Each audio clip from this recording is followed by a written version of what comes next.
Hello दोस्तों, स्वागत है आप सभी का हमारा अपना प्यारा यूट्यूब चैनल लीगर क्लासेज पे। तो दोस्तों, आज की क्लास में बिहार पुलिस भर्ती 2025 के लिए जीके जीएस का बाबू प्रैक्टिस सीट नंबर याद रखना है 9 लाएं, ठीक है। इससे पहले प्रैक्टिस सीट नंबर 1 से लेकर 8 तक का हो चुका है। अगर आप लोग नहीं देखें तो उसका लिंक डिस्क्रिप्शन बॉक्स में दे दिया जाएगा, जाकर देख लीजिएगा। और प्रत्येक प्रैक्टिस सीट में 25 प्रश्न उठाए बाबू, जो कि अति ही महत्वपूर्ण प्रश्न है बाबू, ठीक है, जो कि बिहार के किसी भी एग्जाम के लिए अति ही महत्वपूर्ण साबित होगा।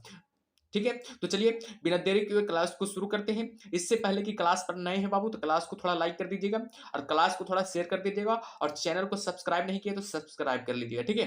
तो चलिए बिना देरी किए हुए क्लास को शुरू करते हैं। और याद रखना बाबू, क्लास टाइम जरूर याद रखिएगा, ठीक है, 8 बजे रात को, ठीक है। 8 बजे रात को क्लास होता है बाबू, ठीक है, याद रखना है 8 बजे रात को बिहार पुलिस का प्रैक्टिस सेट का देखिए क्लास होता है, ठीक है, याद रखिएगा। तो चलिए फर्स्ट क्वेश्चन को चलते हैं बाबू। फर्स्ट क्वेश्चन क्या करा है, सब लोग जवाब देने का प्रयास कीजिएगा। फर्स्ट क्वेश्चन क्या करा है जो सारनाथ में किस सम्राट का स्तंभ है, तो बताइएगा सारनाथ में किस सम्राट का स्तंभ है। सभी लोग बताने का प्रयास कीजिएगा। इस प्रश्न का करेक्ट आंसर क्या होगा जो, तो याद रखिएगा इस प्रश्न का करेक्ट आंसर हो जाएगा ऑप्शन नंबर बी बाबू, ठीक है, अशोक का हो जाएगा। सारनाथ में किस सम्राट का स्तंभ है, तो हमेशा रखना अशोक का हो जाएगा। ऑप्शन और बी क्या हो जाएगा, करेक्ट आंसर हो जाएगा, ठीक है। चलिए अगले प्रश्न में चलते हैं बाबू। अगला प्रश्न क्या करा है, सभी लोग अगले प्रश्नों को जवाब देने का प्रयास कीजिएगा। अगला प्रश्न क्या करा है, प्रसिद्ध खजुराहो की गुफाएं स्थित है, बताइएगा प्रसिद्ध खजुराहो की गुफाएं स्थित है, कहाँ स्थित है, सभी लोग बताइएगा। इस प्रश्न का करेक्ट आंसर क्या होगा जो, सभी लोग बताइएगा बाबू, ठीक है। तो याद रखिएगा इस प्रश्न का करेक्ट आंसर हो जाएगा मध्य प्रदेश में। हमेशा रखना खजुराहो की गुफाएं कहाँ स्थित है, तो हमेशा रखना मध्य प्रदेश यानी कि एमपी में बाबू, ठीक है, एमपी में स्थित है, ठीक है, याद रखिएगा। चलिए अगले प्रश्न में चलते हैं बाबू। अगला प्रश्न का जवाब देने का प्रयास कीजिएगा। अगला प्रश्न क्या कह रहा है जो, निम्नलिखित में से कौन सा एक अन्य तीनों के समसामयिक नहीं था, तो बताइएगा निम्नलिखित में से कौन सा एक अन्य तीनों के समसामयिक नहीं था। तो सभी लोग जवाब देने का प्रयास कीजिएगा। इस प्रश्न का करेक्ट आंसर क्या होगा जो, याद रखिएगा इस प्रश्न का करेक्ट आंसर हो जाएगा मिलिंद बाबू, याद रखना मिलिंद हो जाएगा। जो भी मिलिंद लगा रहे हैं उनका करेक्ट आंसर है बाबू, याद रखना option number C correct answer हो गया, ठीक है। चलिए अगले प्रश्न का जवाब देने का प्रयास कीजिएगा। अगला प्रश्न क्या कर रहा है जो, अगला प्रश्न कर रहा है निम्नलिखित 4 वेदों में से किस एक में जादुई माया और वशीकरण का वर्णन है, तो बताइएगा इस प्रश्न का करेक्ट आंसर क्या होगा जो, सभी लोग जवाब देने का प्रयास कीजिएगा। इस प्रश्न का करेक्ट आंसर क्या होगा जो बाबू, ठीक है। तो याद रखिएगा इस प्रश्न का करेक्ट आंसर हो जाएगा ऑप्शन नंबर सी, ठीक है, अथर्ववेद में, ठीक है। अगर बात किया जाए कि जादुई टोना के बारे में कौन सा वेद प्रसिद्ध है, तो हमेशा रखना अथर्ववेद बाबू, ठीक है।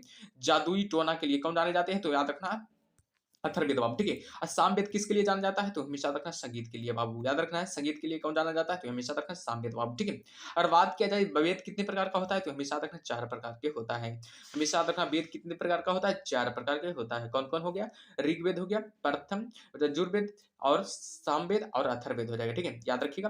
ऋग्वेद, यजुर्वेद, सामवेद और अथर्ववेद हो जाएगा, ठीक है। तो याद रखिएगा वेद कितने प्रकार का होता है, तो जो हमेशा रखना 4 प्रकार का वेद होता है, ठीक है। चलिए अगले प्रश्न में चलते हैं। अगला प्रश्न क्या करा सब लोग, अगले प्रश्न को जवाब देने का प्रयास कीजिएगा। अगला प्रश्न क्या करा जो, शिक्षा जो मूलतः राज्य का विषय था संवर्ती सूची में स्थानांतरित किया गया, तो बताइएगा इस प्रश्न का करेक्ट आंसर क्या होगा जो, सभी जवाब देने का प्रयास कीजिएगा। इस प्रश्न का करेक्ट आंसर क्या होगा जो, वेरी वेरी इंपॉर्टेंट सवाल बाबू एग्जाम के अकॉर्डिंग, ठीक है। तो बताइएगा इस प्रश्न का करेक्ट आंसर क्या होगा जो, तो याद रखिएगा इस प्रश्न का करेक्ट आंसर हो जाएगा ऑप्शन नंबर बी बाबू, याद रखना 42वें संशोधन के द्वारा, याद रखना 42वें संशोधन के द्वारा, ठीक है। ऑप्शन और बी जो भी बता रहे हैं बाबू उनका करेक्ट आंसर हो गया, ठीक है। जो भी ऑप्शन और बी बता रहे हैं उनका करेक्ट आंसर है, ठीक है। तो चलिए अगले प्रश्न में चलते हैं बाबू। अगला प्रश्न क्या करा सब लोग, अगले प्रश्नों को जवाब देने का प्रयास कीजिएगा। अगला प्रश्न क्या करा जो, भारतीय संविधान में संशोधन का प्रावधान है, तो बताइएगा भारतीय संविधान में संशोधन का प्रावधान है किस अनुच्छेद में, तो सभी लोग बताइएगा इस प्रश्न का करेक्ट आंसर क्या होगा जो, वेरी वेरी इंपॉर्टेंट सवाल बाबू एग्जाम के अकॉर्डिंग, ठीक है। याद रखिएगा ये सब एग्जाम बिहार पुलिस में ही नहीं बल्कि बिहार के सभी एग्जामों में पूछे जाते हैं, ठीक है। तो ऐसे सवाल पर ध्यान दीजिएगा, ठीक है। तो बताइए इस प्रश्न का करेक्ट आंसर क्या होगा जो, याद रखिएगा इसका करेक्ट आंसर हो जाएगा अनुच्छेद 368 में बाबू, ठीक है। अनुच्छेद 368 में बाबू याद रखना भारतीय संविधान में संशोधन का प्रावधान है। और भाग की बात किया जाए तो भाग कौन होगा, तो याद रखना भाग 20 हो जाएगा, ठीक है। भाग 20 में याद रखना भारतीय संविधान संशोधन का प्रावधान दिया गया है। अनुच्छेद पूछा जाए तो 368 लगाइएगा, ठीक है।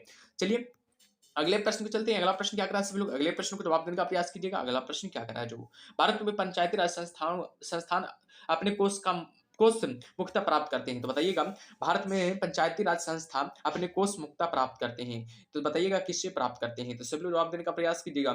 इस प्रश्न का करेक्ट आंसर क्या होगा जो, तो याद रखिएगा इसका करेक्ट आंसर हो जाएगा बाबू ऑप्शन नंबर सी हो जाएगा, ठीक है। याद रखिए सरकारी अनुदानों से, याद रखना सरकारी अनुदानों से हो जाएगा।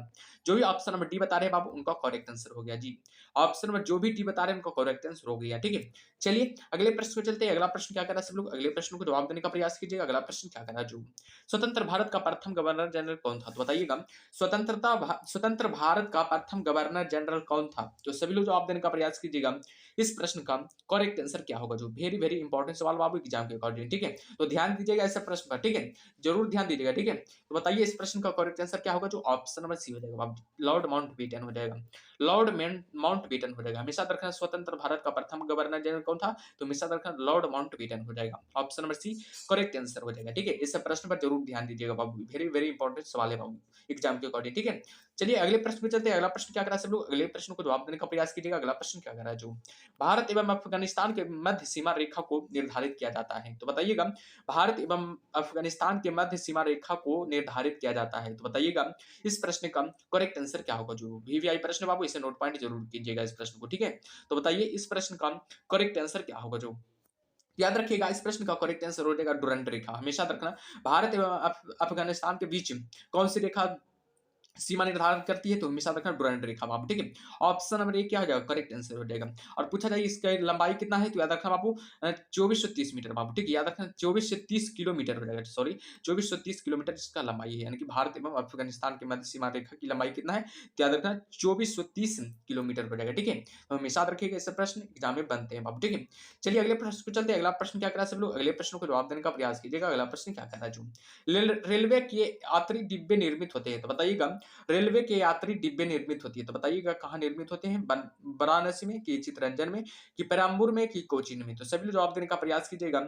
इस प्रश्न का करेक्ट आंसर क्या होगा, जो याद रखिएगा इस प्रश्न का करेक्ट आंसर हो जाएगा ऑप्शन नंबर सी बाबू। ठीक है, पेराम्बूर में, पेराम्बूर में होता है। ठीक है, याद रखना पेराम्बूर में हो जाता है। पेराम्बूर कहाँ स्थित है, तो हमेशा याद रखना तमिलनाडु में बाबू। ठीक है, तमिलनाडु, तमिलनाडु राज्य में स्थित है। याद रखना पेराम्बूर एक प्रकार का तमिलनाडु का क्या है, जिला है बाबू। ठीक है, याद रखिएगा जिला है बाबू। ठीक है, जिला है एक प्रकार का। ठीक है, याद रखिए डिस्ट्रिक्ट है। ठीक है, चलिए अगले प्रश्न को चलते हैं। अगला प्रश्न क्या करा सब लोग, अगले प्रश्न को जवाब देने का प्रयास कीजिएगा। अगला प्रश्न क्या करा जो भारत में सबसे कम वर्षा वाला स्थान है, तो बताइएगा भारत में सबसे कम वर्षा वाला स्थान कौन है, तो सभी लोग जवाब देने का प्रयास कीजिएगा। इसका करेक्ट आंसर क्या होगा, जो वेरी वेरी इंपॉर्टेंट सवाल बाबू, तो इस प्रश्न पर ध्यान दीजिएगा। ठीक है, याद रखिएगा इस प्रश्न का करेक्ट आंसर हो जाएगा ऑप्शन नंबर ए। ठीक है, लेह हो जाएगा। ठीक है, लेह हो जाएगा। हमेशा याद रखना लेह, ऑप्शन नंबर ए क्या हो जाएगा, करेक्ट आंसर हो जाएगा। ऑप्शन नंबर जो भी ए बता रहे हैं बाबू उनका करेक्ट आंसर है। ठीक है, चलिए अगले प्रश्न में चलते हैं। अगला प्रश्न क्या करा सब लोग, अगले प्रश्न को जवाब देने का प्रयास कीजिएगा। अगला प्रश्न क्या करा जो अगला प्रश्न करा थारू लोगों का निवास स्थान कहाँ है, बताइएगा थारू लोगों का निवास स्थान कहाँ है, तो सभी लोग जवाब देने का प्रयास कीजिएगा। इस प्रश्न का करेक्ट आंसर क्या होगा, जो वेरी वेरी इंपॉर्टेंट सवाल बाबू, सभी लोग जवाब दीजिए। ठीक है, तो याद रखिएगा इस प्रश्न का करेक्ट आंसर हो जाएगा ऑप्शन नंबर बी बाबू। याद रखना यूपी यानी कि उत्तर प्रदेश में हो जाएगा। थारू लोगों का निवास स्थान कहाँ है, तो हमेशा रखना यूपी में है बाबू। ठीक है, याद रखिएगा यूपी यानी कि उत्तर प्रदेश में है। ठीक है, याद रखिएगा कुंभ मेला कहाँ लगा, कुंभ मेला कहाँ का प्रसिद्ध है, याद रखना कुंभ मेला बाबू। ठीक है, कुंभ मेला याद रखना बहुत ही बड़ा मेला बाबू। ठीक है, 12 वर्ष के बाद लगने वाला मेला है। ठीक है, याद रखिएगा अभी लगा हुआ मेला है बाबू। ठीक है, चलिए अगले प्रश्न में चलते हैं बाबू। अगला प्रश्न क्या करा सब लोग, अगले प्रश्न को जवाब देने का प्रयास कीजिएगा। अगला प्रश्न क्या करा जो हजीरा उर्वरक का कारखाना किस पर आधारित है, तो बताइएगा हजीरा उर्वरक कारखाना किस पर आधारित है, तो सभी लोग जवाब देने का प्रयास कीजिएगा। इस प्रश्न का करेक्ट आंसर क्या होगा, जो वेरी वेरी इंपॉर्टेंट सवाल बाबू, सभी लोग जवाब दीजिए। ठीक है, हजीरा अ, उर्वरक कारखाना किस पर आधारित है, तो हमेशा याद रखना इसका करेक्ट आंसर क्या होगा। इसका करेक्ट आंसर हो जाएगा ऑप्शन नंबर बी बाबू, यानी प्राकृतिक गैस पर बाबू। ठीक है, याद रखिएगा प्राकृतिक गैस पर है। ठीक है, ऑप्शन नंबर बी क्या हो जाएगा, करेक्ट आंसर हो जाएगा। जो भी ऑप्शन नंबर बी बता रहे हैं उनका करेक्ट आंसर है बाबू। ठीक है, चलिए सभी लोग अगले प्रश्न को जवाब दीजिएगा। अगला प्रश्न क्या करा जो अगला प्रश्न करा बाबू, नागा अर्जुन सागर बांध किस पर आधारित है, तो बताइएगा नागा अर्जुन सागर बांध किस पर आधारित है, तो सभी लोग बताइएगा इस प्रश्न का करेक्ट आंसर क्या होगा, जो सभी लोग को बताना बाबू। ठीक है, याद रखिएगा इसका करेक्ट आंसर हो जाएगा कृष्णा नदी पर। ठीक है, नागा सागर बांध किस नदी पर आधारित है, तो हमेशा रखना कृष्णा नदी पर आधारित है। ठीक है, और पूछ लिया जाए बढ़िया से। ठीक है, कि नागा अर्जुन सागर बांध किस नदी पर आधारित है, तो हमेशा रखना कृष्णा नदी पर तो पहला आधारित है।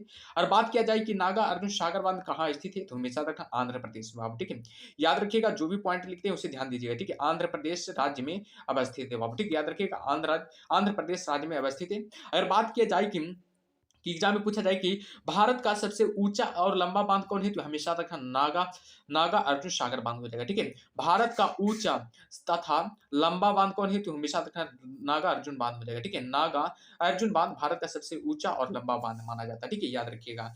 चलिए अगले प्रश्न में चलते हैं बाबू। अगला प्रश्न क्या करें सब लोग, अगले प्रश्न को जवाब देने का प्रयास कीजिएगा। मॉडरेट संबंधित थी, बताइएगा मॉडरेट संबंधित थी, किससे संबंधित है सभी लोग बताइएगा। इस प्रश्न का करेक्ट आंसर क्या होगा, जो याद रखना उत्पादक उत्पाद शुल्क से। ठीक है, मॉडरेट संबंधित है किससे, तो याद रखना उत्पाद शुल्क से। ठीक है, ऑप्शन नंबर ए क्या हो जाएगा, करेक्ट आंसर हो जाएगा। ठीक है, चलिए अगले प्रश्न में चलते हैं बाबू। अगला प्रश्न क्या करें सब लोग, अगले प्रश्न को जवाब देने का प्रयास कीजिएगा। अगला प्रश्न क्या करें, जो कर संरचना संबंधित सुधारों के लिए गठित समिति थी, तो बताइएगा कर संरचना संबंधित सुधारों के लिए गठित समिति कौन सी थी, तो बताइएगा इस प्रश्न का करेक्ट आंसर क्या होगा। जो वीवीआई प्रश्न बाबू, इसे ध्यान दीजिएगा। ठीक है, इस प्रश्न को जरूर ध्यान दीजिएगा बढ़िया से। ठीक है, तो बताइए कर संरचना संबंधी सुधारों के लिए गठित समिति कौन थी, तो बताइएगा इसका करेक्ट आंसर क्या होगा। जो तो हमें साथ रखना बाबू चिलैया समिति हो जाएगा। ठीक है, चिलैया समिति हो जाएगा। ऑप्शन नंबर ए क्या हो जाएगा, करेक्ट आंसर हो जाएगा। ठीक है, और बात किया जाए कि नरसिम्हा समिति किसके लिए है, तो ये हमेशा रखना बैक सुधार हेतु के लिए बाबू। ठीक है, याद रखना है बैक सुधार हेतु के लिए कौन है, तो याद रखना है